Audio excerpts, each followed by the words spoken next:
Or grind. Welcome to Always Strikes Last with your hosts, Jack, Matt, and Miles.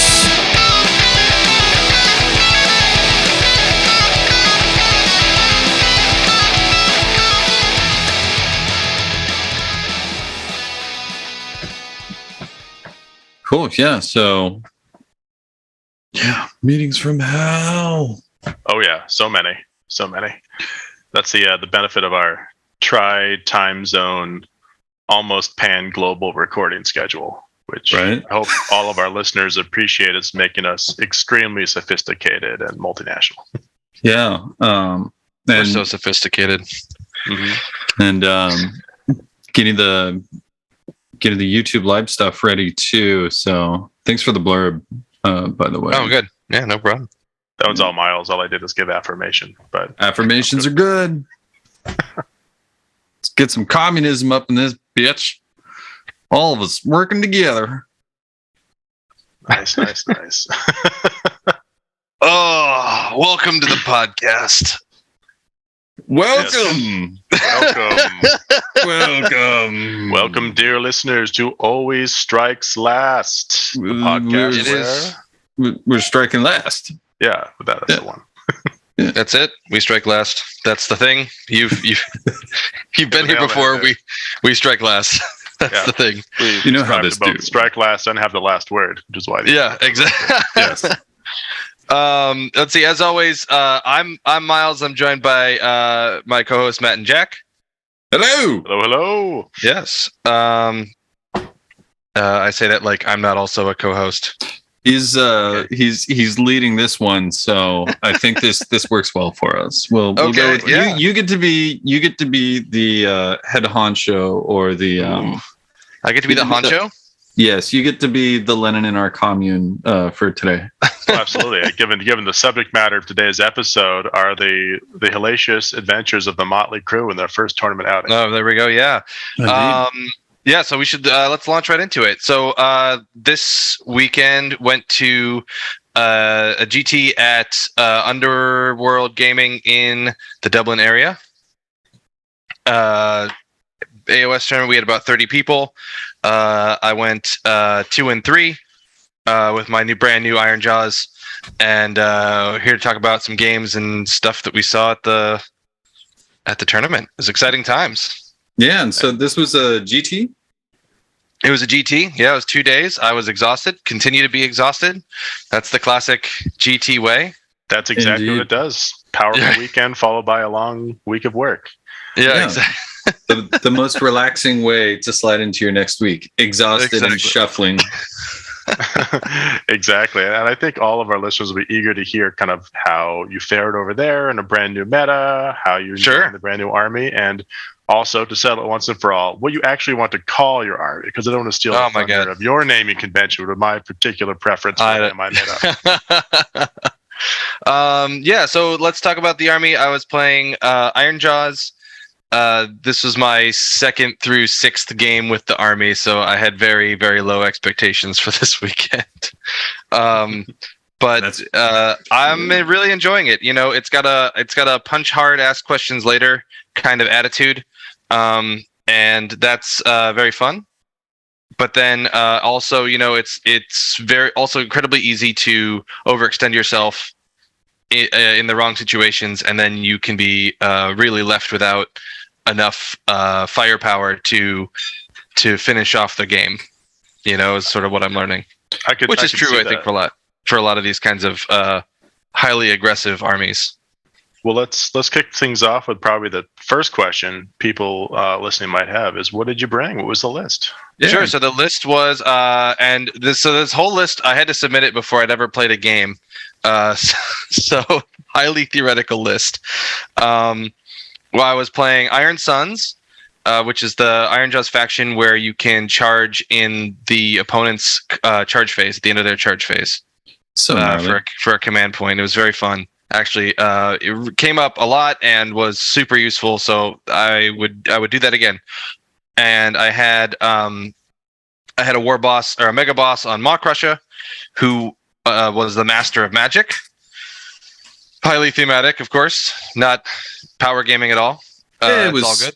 spilling out his ear holes. Yeah. And he had an arcane tome. I didn't know that orcs knew how to read, but, maybe just having the book is enough. I think maybe he just worked it into part of the saddle. He doesn't even know what it does. Yeah, he just believed he could read. There we go. And he took flaming weapons as his spell, which is really gross on the Maw Crusher. Oh yeah. And then he was also a Fasten, which means once per game he gets a free move in the hero phase. And that's the mount trait. That's the mount trait for your Death Cabbage, right? Yeah. Yep. So that was him. He was the most complicated unit by far. I had 2 War Chantas, one with the Go Get 'em beat and the other with the Kill 'em beat. I don't remember if those are the actual names. One of them is a 3d6 charge prayer, and the other one is a +1 to hit prayer. They're not really prayers, but they're kind of like prayers. They're just funny dances, right? Well, actually, no. That's the exactly. That's the Bone Splitters one. Yeah. Then I had a Weird Knob, who had he had a teleport spell, so Great Green Hand of Gork, and then, or is it Mork? And then we had a foot Mega Boss, so Mega Boss on foot with the Destroyer Axe. And the Destroyer Axe is a once per game +3 damage to the axe. Pretty rad. Which is gross. Nasty. It's -2 rend, right? Or is it minus? It's -1 rend, which is a bummer. Really surprising given the size of that axe. Yeah. And then once per game, the Iron Jaws can declare an Iron Jaws Wa, which improves the rend of the entire army by 1. So that's kind of how you can really start. That you can have 1 turn, usually turn 2. It feels like you are just getting everything in and just trying to hit as many things as possible. Yeah. It seems like you got to blob your mob, and then once your mob has been blobbed in your opponent, then it can wog. So you blob your mob to a wog. Exactly. I really like the way that came out. T-shirt in there somewhere, I think. Yeah, there's a T-shirt. Let's see. I had 3 units of Gore Gruntas in the Bounty Hunters Battalion, and they all had the Jagged Gore Hackas, which of course everyone knows is very different from the Choppas. We also had a unit of 10 Brutes with all of the accoutrement. They also had the 2-handed weapons, and two 5-man units of Ard Boys, and I rounded out the whole thing with the Shards of Valagar, which was really more of a personal choice pick. Yeah, I was about to say, has that spell ever worked? No. It's never worked. We want it to work. It's the prettiest spell, but I don't know if it will ever work. No, and the problem with it is that by the time it actually does anything, your opponent has had 2 tries to get rid of it. Yeah. Which is really irritating. Anyway, we'll go into that as the games go on. So so highly theoretical list. I had a chance to test it out against some Gargants beforehand, and that went pretty well in terms of learning what the army can do. I lost that game, but I didn't expect to go up against Gargants in the first match, and just sort of knock it out of the park. But so into the tournament. First game of the tournament, played against a fellow named Craig. It was Turf War, and he had Nurgle. So this was number of different flies. So I think 6 regular flies of the what's it called? Drones. The humans on flies. The not Bright Lords, Blight Lords. Yes, Blight Lords on the Puscoa Blight Lords. There we go. And a Lord of Affliction. So that's the hero one.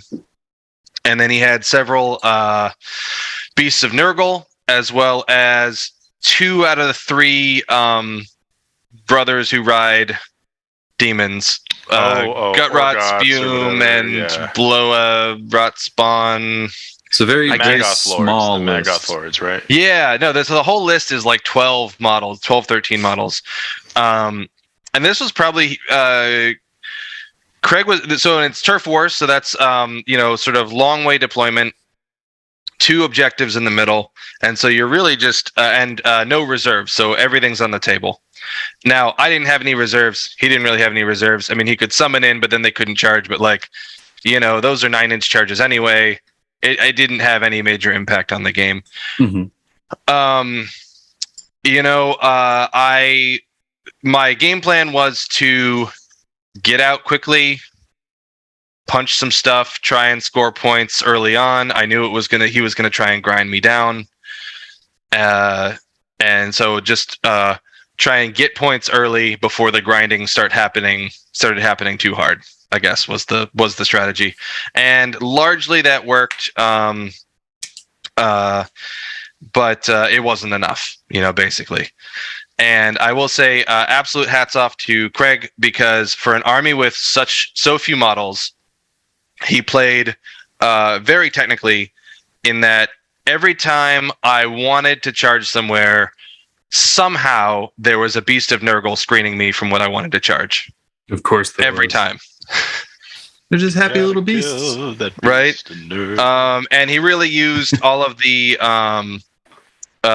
impact hits from all the various units very well. And so that was good. He also had a purple sun. This was the only purple sun I actually ran into in the tournament, thankfully. They are not very fun, but didn't roll any ones. And that's the worry, isn't it? Mod Crusher got him in the second. That's wonderful though that he didn't roll any ones. Although if there's one thing that's really scary with Nurgle, it's giving them rend. Oh man, just the amount of attacks that they have. No, exactly. And I started feeling that immediately, because the thing that I'm finding out about Iron Jaws is that despite being covered in huge plates of pig iron, they have 4-up saves across the board. So whatever that Stormcast metal is made out of, it's much better stuff, it turns out. Or they don't have just the...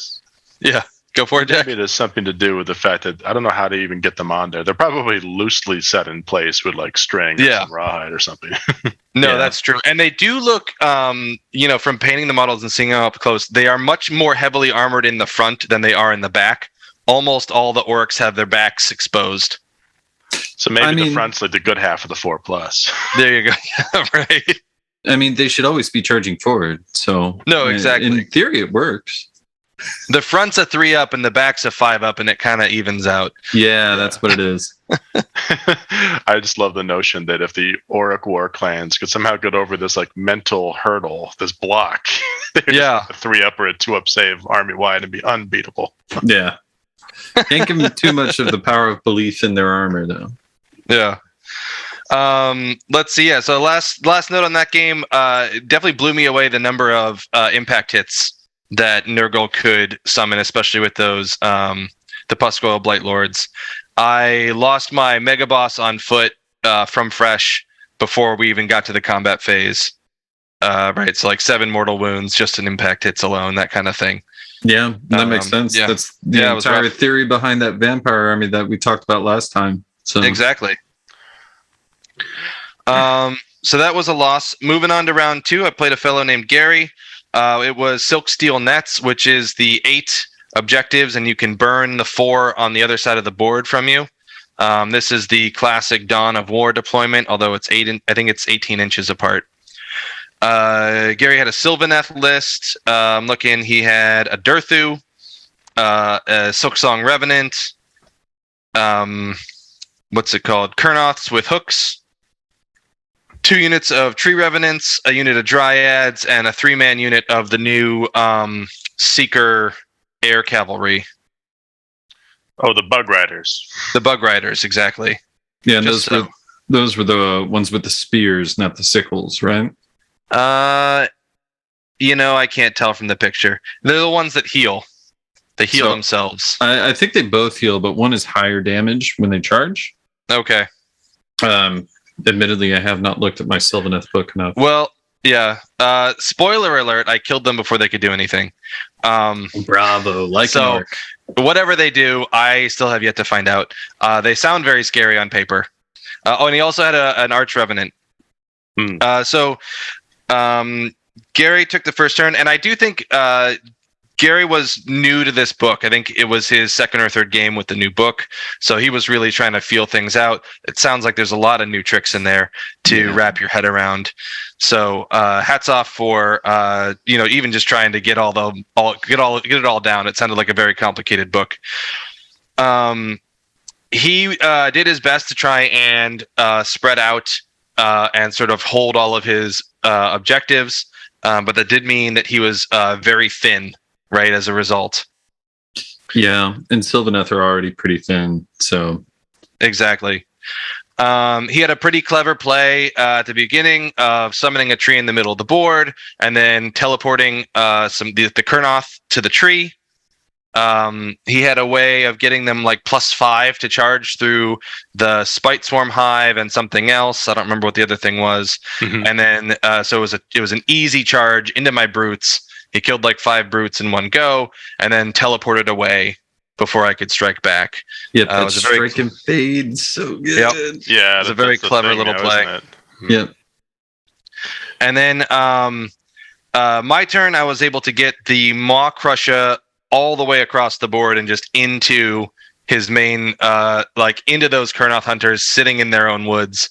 And he just started chomping down, and we had Gore-gruntas moving up. The remaining brutes eventually made it through. And it was, I think I double turned him on turn 2.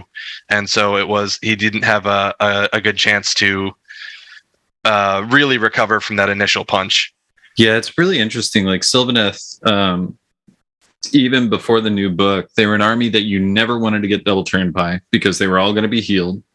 Mm-hmm. Even if they were like bottom of the board army, they were still going to get healed. And the fact that they can actually throw out a high amount of damage at a decent rend, like you never wanted to get double turned by them. But any Sylvaneth player, they don't want to be double turned. They have to be owning the tempo, right? Especially because it's an elite-esque army that relies on. What was your analogy? They know no fundamentals. They're always trying to do. It's all dunks and no layups. Yeah. Really hitting hard with the sports analogies. Everybody knows I'm such a big sports guy. Yeah, the sports balls. Yeah, and I feel like the new book really leaned even harder into that because it relies less on artifacts to do the work, as opposed to okay, now you have all these crazy new core rules. It's a lot. It is a lot. Yeah. Had a really epic moment where my Mega Boss on foot got to go fight Durthu. Had the Destroyer Axe. Had the extra rend from the Iron Jaws Wa, whiffed every attack. That's usually Durthu's job. I know. And Durthu, Durthu, bless him, I think whiffed back or was targeting the Gore-gruntas or something else. As long as Durthu was keeping it consistent. I was about to go and chide my Durthu for not for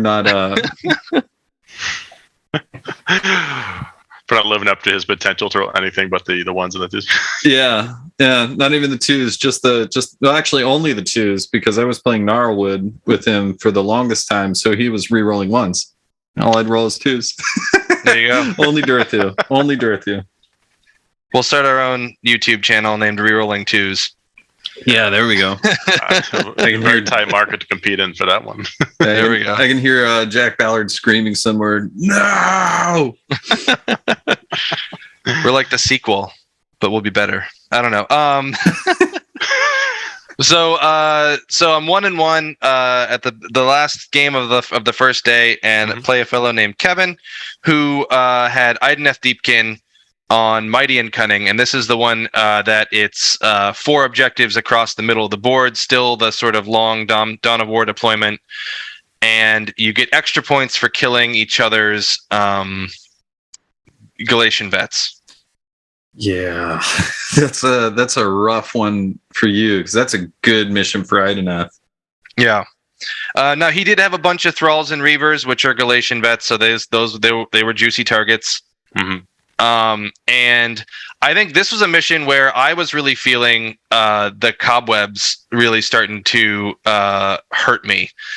In the sense that, I've spent the last couple months not playing as much and, working on moving and that kind of thing and packing up and all that stuff and not going to as many tournaments. And so after just playing Sylvaneth and just sort of blindly, hoping that if I punch it, will it go away? Let's hope that works, and it worked once, but, I was really feeling my lack of knowledge, specifically with Idoneth. Like, I don't play Idoneth that often. Even in Seattle, I wasn't playing Idoneth that often. So it was a book I didn't know very well, that is new and has new tricks, and that really showed. I'm not going to say that I would have won this mission had I had more knowledge about the book. Kevin played very, very well.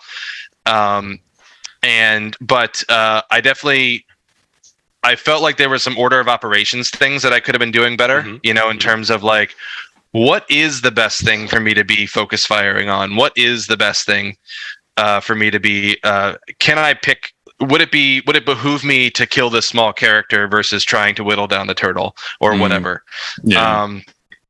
But basically, I knew that turn 3 was going to hurt. Right. That's always the trick with Idoneth. So that part is still true, and I figured a nice turn 2 double, if I could get it, would be grand, So I think I outdropped him, and then gave him the first turn. Nice. And what he did was he has an artifact where he places a second boat, so it's a 2-boat game. Yep. 2 boats are legal now. Yep, to basically shield a bunch of his thralls and other stuff back into a corner. And then I did the orc play of run everything forward as fast as you possibly can. And I got the Maw Crusher sort of tucked up behind, in between the 2 boats, fighting 10 thralls and the hero with the hook, whose name I can't remember, and the turtle. So you used the move. I used the move. Yeah, exactly. The rest of the board, we had some skirmishes of pigs and sharks and pigs. He was doing a good job of whittling me down with thralls from behind the sharks. Thralls? No, reavers. I can't tell them apart. The ones with bows are reavers. Thralls are the ones that chippity chop. That checks out. He had kind of clumped all of his units into sort of the back left-hand corner, left-hand from this picture that I have of the board. And so I quickly sort of gained control of the right, but was losing units on the left. And I want to say, I think I took the double turn in the second turn, but by the bottom of 2, he was able to kill the Maw Crusher and sort of really move out. And at that point, I've lost a bunch of stuff, and I haven't killed enough for it to have been worth my while. Yeah.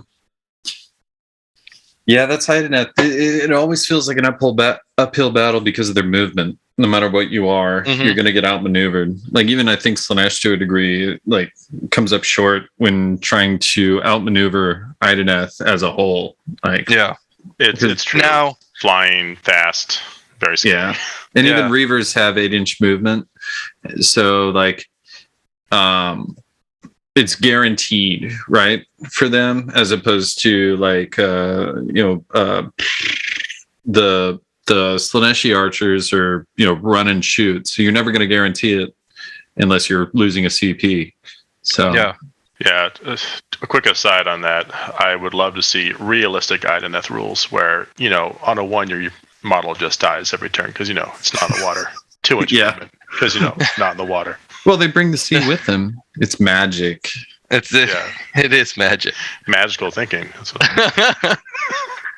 Now we're in orc territory, right?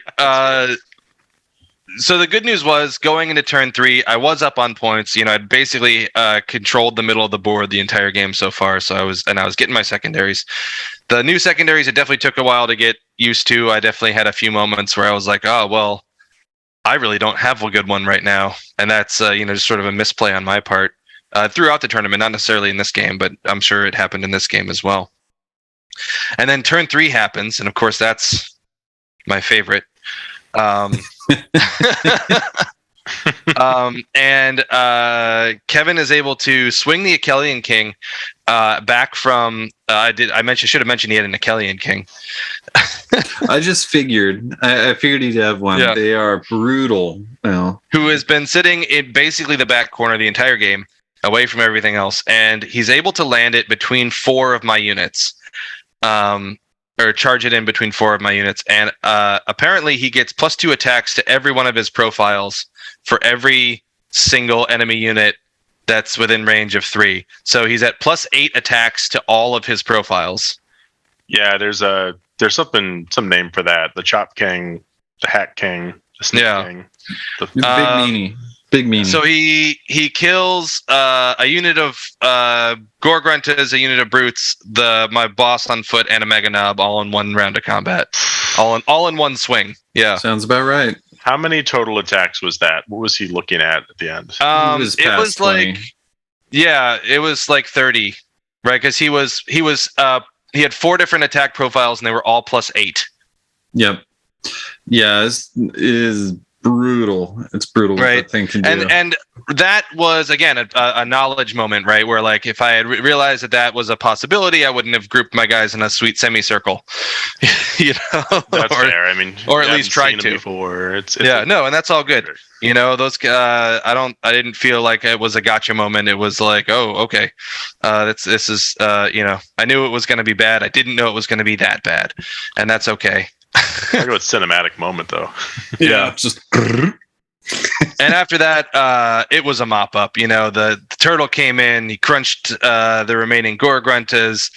Ardboys were dying left and right to arrow fire, and it was just I had so my grand strategy for the whole tournament is called WA, which means I want to get I want to end the game with one of my battle line units or my general in their territory. Now this one, the territories are quite far apart, and so I had the entire game 1 unit of Ardboys marching their way across the far right side of the board to try and get into that back corner, and the rest of my army folded so fast on turn 3 that he had a luxurious 2 turns to go find them and take them down. It's the way to do it. Yeah. Stupid elves. So that ends the first day. I was 1 and 2 at the end of the first day, which is not the best place to be in headspace wise. You're going into the second day, it's like, well, this would go really bad for me. But in terms, was having fun. They were all good games, and it's been great to meet everybody. Go into the second day, fight. First battle was head-on collision, which is the three objectives in a line, and you're sort of in the corners. Okay, so going into the second day, fighting a fellow named Jer, who is playing Lumineth on head-on collision. Really got a tour of almost all the elves this tournament, so that was kind of fun. Sounds like a bunch of jerky. Fun might be the wrong word. Bag of teriyaki jerky. Do they have bows? They did have bows. He had 30 bows, 30 spears in a 20 and a 10, 5 of the cavalry, and 2 foxes, a named one and a non-named one, and then a lore master. That was the final guy. And actually, the lore master was kind of interesting. Because I think Jer was still learning the army. This felt like a pretty. I don't think he'd encountered Iron Jaws or a faction that it was this aggressive. There's plenty of factions that are aggressive, but I am in your face. Turn 1, it's happening. And so I think he was having a hard time figuring out how to screen me with the foxes, given just the number of threats that I can throw and the fact that I can charge during his charge phase. Yeah. Yeah, that makes for like you can do this? Well, guess what? I can do that. Exactly. But turn 1, so he goes first to try and get all his buffs up and just has an abysmal time trying to cast spells. He gets cogs off to give himself rerolls. Even with the rerolls, it's not going his way. Protection of Hish doesn't go off.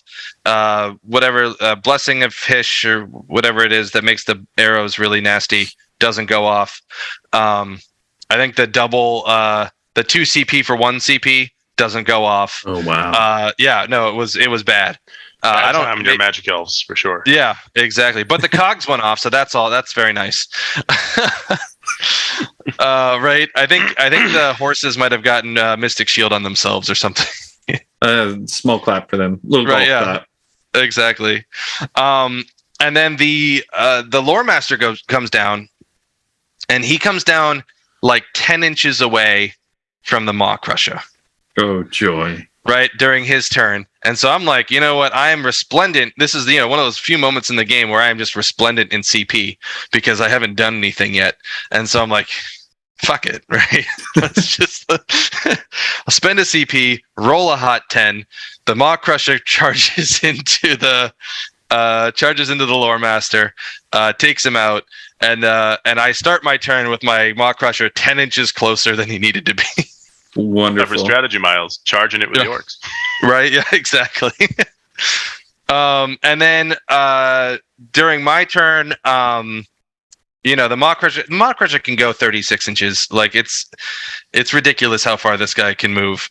And so I'm able to get sort of back into the one corner, what I deemed was the softer corner, which had the 5 cavalry and the 10 spears as opposed to the 20 spears. And they're both sort of guarding a flank of the archers who are in the middle on the objective. And the Maw Crusher just eats everything over there for breakfast. Like the spearmen are gone, the cavalry are gone. He is sitting there just staring at the archers, doing that, and then meanwhile I think I charged in 3 gore gruntas into the spears, knowing that I would probably lose them, which I did, but just starting to whittle down that big block. Meanwhile everything else. Yeah. Was the chaining working for you? Like, because I feel like with the Maw Crusher, you go in, you kill a unit or 2, right? And then everything else can just be like, oh, cool. Yeah, here we go. Awesome. Yeah, exactly. So, so the Gore Gruntas got to fight before they even took a hit, which was fantastic. Nice. That was, and then everything else is moving up. The Brutes, I got to say, I love the Brutes. They are so slow. It's like you just got to spend every trick in the book to get them to get anywhere. They're the dessert course. They come in after the appetizer. Yeah, they're just hanging out, just being hard. Exactly. But you don't get anywhere fast, and you just slap like 30 tons of pig iron on yourself without even like a back plate. Right. Well, the great thing is you put it on the front, so you're front heavy, which means you have to run forward, right? Yeah. Probably just pitching down to the dust every couple of minutes. Oh, that's exactly. Constantly leaning over, right? Indeed. The archers are able, I think he gets the second turn. The archers are able to take out the Maw Crusher, but not before I'm able to get the brutes into the spears and just take them basically all out. Nice. So I think that was a counter charge during his turn, in fact. So either way, we end up around turn 3, where the brutes are in his back lines getting... No, it must have been turn 2, because that's the first turn you can really score. And so the brutes are in his back lines scoring. And I got max points on every turn. Explosions and everything? No, I got max points on every turn after that. Nice. Just because he just ran out of units, and I think largely it came down to he just didn't have the experience of where to place the foxes to really get the. Because on paper those things should really hamper my ability to get in there and hit as hard as I want to. Yeah. And I think they're rough. They're a rough unit to use. Like yeah, no, they're 100% technique, and and it takes a lot of practice. Yeah. Yeah. So then so that was a win, and then finally went into the last round. And played against a fellow named Adam on Won't Back Down. Right? Yeah, exactly. Good Won't Back Down reference. Is that Tom Petty? I don't know who that is. Yep. Yeah, okay. That was a huge guess. That was a good guess. There we go. And Adam brought the Stormcast Oops All Dragons list. Tell me how this went, because so this was I feel like this list has been out long enough that there are decent counters to it, and like there have been just enough nerfs. Like when for everybody who's listening, we got just kind of a brief like, oh, won this, lost this, won this, lost this, and I was genuinely surprised about the loss to the Dragons, because I feel like they've been out so much, at least in the Seattle area, we kind of got oversaturated with either Cities of Sigmar lists involving dragons or just dragons lists.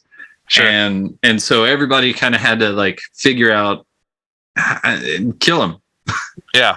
Right? Yeah, exactly. So I'm interested to hear this. Sure. So I set up, this is, what's it called? Yeah, Won't Back Down, which is, again, long way deployment with 6 objectives running in 2 sort of lines. Mm-hmm. And he's got 3 units of 2 knights, dragon knights, 1 knight draconis, and the big knight, the big dragon with the scar on his face. The good one. The red one. Yeah, the red one. It was yellow in my picture here, but yeah, it's the red one in the picture, in the stock photo. Yeah, Karzai. That sounds right. Yeah. The scarred or the vengeful. I don't. Whatever. The scarred vengeful. Yeah. So he, being the gracious guy that he is, gives me turn 1. Very nice. And I do the thing that I've been doing the whole tournament so far, which I'm using Mighty Destroyers to get everything up the field. Mm-hmm. The Maw Crushes moving up. I got pigs. I'm usually getting in the brutes an extra movement. I don't think I used the additional fastens movement on this one. I don't think I felt like I needed it, because you get 24 inches with a regular move anyway. Mm-hmm. And he'd use what I'm going for. What I want to do is kill his Knight Draconis like immediately. Yeah. Right, because it's the only real hero in the army outside of the big dragon. Mm-hmm. And it's the source of, it's the only place he's denying magic. It's the only place he's giving buffs from. I want to get that thing gone. Yeah. And it's the strongest it's the second strongest dragon and the only strong one on the board. And so basically I've on my turn 1, I've got physical control of about 60% of the board. He's got his little stripe that he deployed in, and I've left a little bit of gap in my backfield, which I know I'm going to get dragons back there, and I'm kind of expecting it. Yeah. But was that bait or? It was. I don't know that it was bait, but I made it so that it would be a tight pocket for him to drop into, and they'd be 9-inch charges, and they'd be fighting Ard boys. So whatever, Whatevs. Exactly. And so the Maw Crusher gets in, immediately kills 2 dragons. I had a charge for the Gore Gruntas. It's a 9-inch charge for Gore Gruntas onto the second set of dragons, but I didn't make it. And frankly, I think even if I did make it, I don't know that I would have taken it. I was going for the barge into the opponent's territory that turn. I didn't want to, I didn't know just how hard they were going to hit versus 3 Gore Gruntas, and was I going to lose these guys? Yeah. I didn't want to lose my secondary. And then during his turn, so I've killed 2 dragons at the end of my first turn. Right. Good job. Yeah, thank you. In his turn, what he does very cleverly actually is he summons. Oh, I'm able to get through the power of pile-ins 1 Gore Grunta into his Knight Draconis. Yes. So the Knight Draconis is stuck there during his turn, and he's gonna kill this Gore Grunta, and that's whatever. But he summons the Emerald Life Swarm, and he places it so that I can't countercharge him with the Maw Crusher. Interesting. Oh, endless spells. They're back. Yeah. No, it was very good. Right, as you can move through the endless spell, but you can't stand on it. And I have a very, very big base, so it doesn't take a lot of positioning to make it so that I actually have to move significantly farther than you think I do, in order to put myself down. So that was very well played on his part.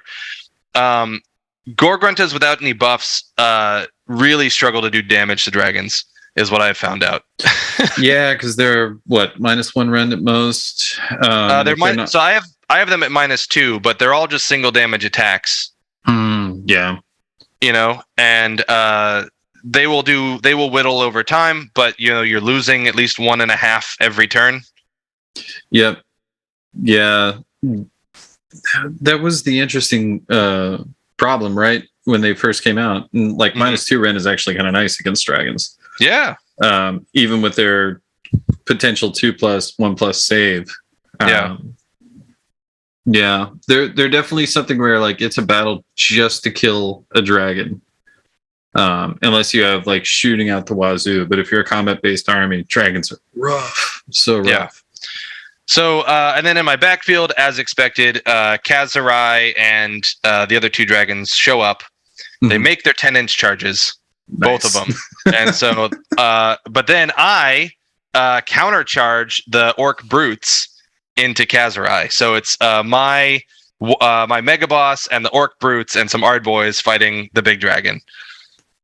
Which probably didn't go very well for them, I would imagine. So the Brutes get the dragon down to 3 wounds left in their first swing. Yeah. They were buffed Brutes. Yeah. They were buffed +1 damage. I activate the Destroyer Axe. I'm like, this thing is dead. I want him dead. I want his family dead. I want his ancestors dead. Exactly. I want his future dead. And then Kazurai turns around, afraid of a second brute attack next turn, and wipes all the brutes in one go. And largely because at this point I have 14 models next to him, and he's just got a ton of attacks. Exactly. But through the combination of the Mega Boss on foot and the Ard Boys, I'm able to kill him before the end of the turn, before the end of the combat phase. So that's his second turn, or his bottom of 1. Nice. So was that an oh shit moment for him? Yeah, because I feel like if you lose the big dragon, there's enough points in that thing that you're like, oh shit. Yeah.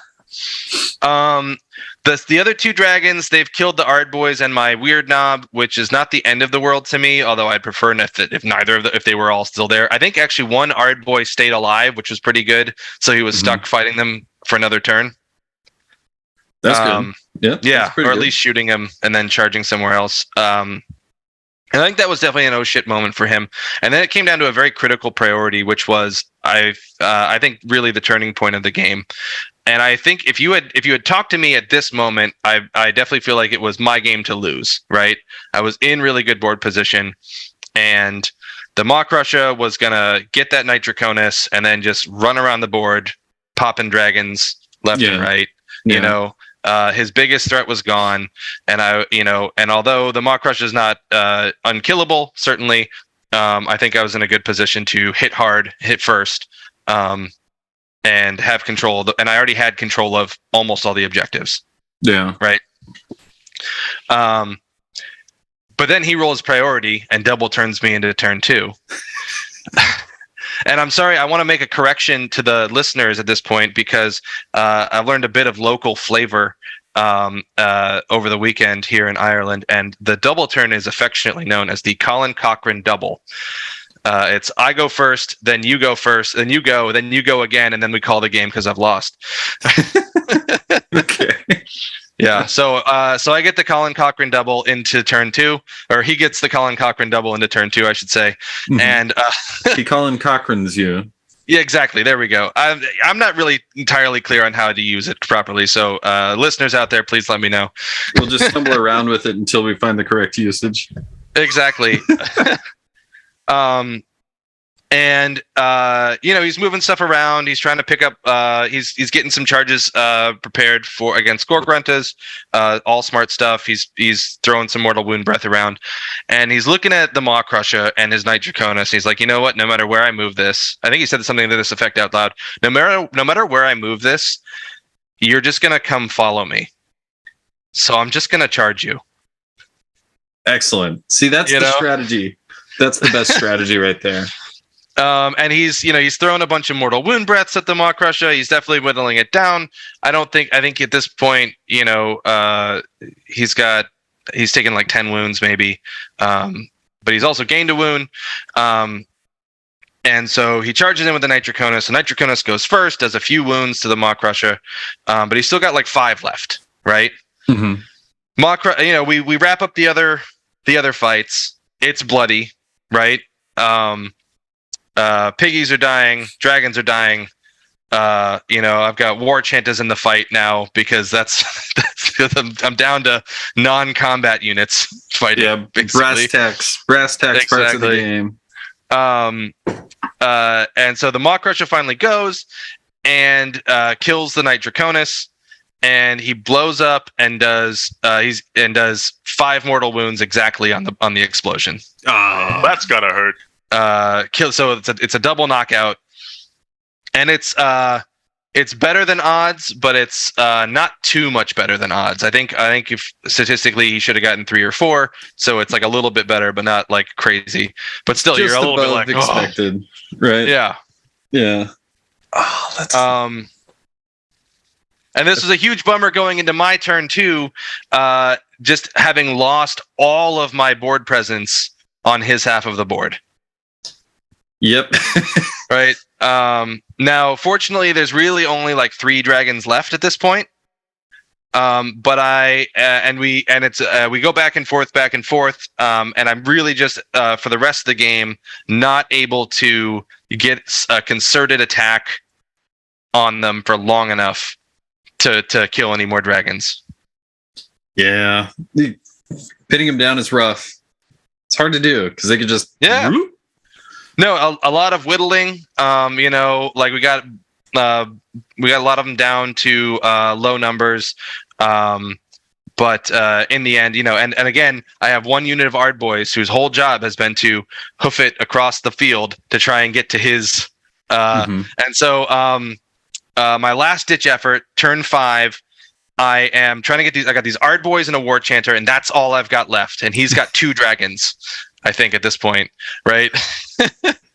And and he has to kill all my battle lines. So having these Ardboys alive is really important. And if I can get them to his side of the board, I'll be good, But he's got the last turn, right? So I auto run them 6. I put the War Chanter out front to block charges for them, right? Mm-hmm. And he flies the dragons over, ices the War Chanter with a hot 6 on the mortal wound breath, and then proceeds to 10-inch charge the Ardboys. Damn. And wipes them. Damn. And it was such a nail biter. And I don't know, I didn't do the math afterwards, like would that 6-point swing have like meant a victory for me or not? I don't have the math in front of me, but it felt really important in the moment that I'd make this 6-point swing, Yeah. That sounds like a really good game to end the tournament with. Yeah, that's a hell of a nail biter. Absolutely. Definitely, I think he had a few moments where he got lucky, but then he had the wherewithal as a good player to really capitalize on those lucky moments and really milk them for all they were worth, and that was very clever and very well played. Nice. Yeah, that's the way to play it, right? Yeah. That's nuts. Well, that sounds fun. Sounds like So it was a great GT, and really happy to get back in the swing of things. I feel like I learned so much about Iron Jaws. I gotta finish painting. What I really have to do, I have to break all the arms off of my stupid Gorgruntas, because they're all there's like one official position that those arms go on in. And they're like a monopose kit, and it's like waving the spear around like it's a flag, and that is absolutely obnoxious to travel with. So we're gonna break all of the arms off, and we're gonna have nice Bretonnian couched lances from now on. Should give them little helmets too while you're at it. Yeah, little Bretonnian style helmets. Little Bretonnian with like little parrots on top and unicorns and stuff. Yeah, like some squig parrots or squig birds. Yeah, that'll be great. Nice. So first GT in Ireland in the bag then, huh? Yep. Yeah, it was a great game, and thanks to everybody who came out, made it an awesome weekend.